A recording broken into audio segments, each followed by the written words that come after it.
Nagsagawa ng 2 araw na checkpoint ang Provincial Veterinary Office o PVET ng pamahalaang panlalawigan ng Cagayan sa mga hayop at animal products sa Cagayan.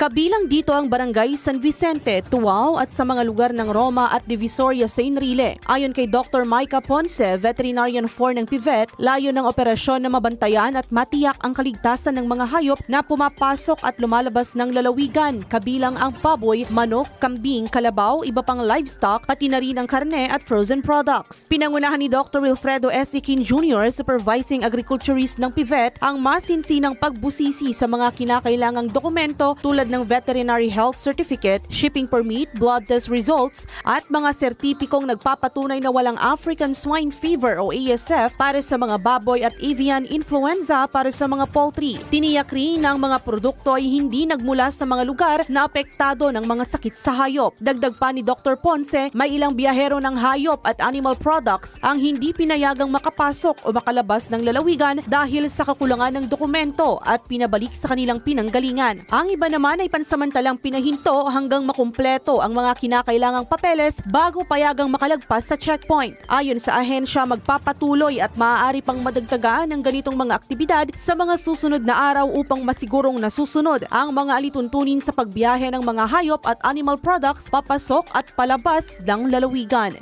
Para sa IFM News, ako si Idol Show B. Gagarin, Idol! IFM News.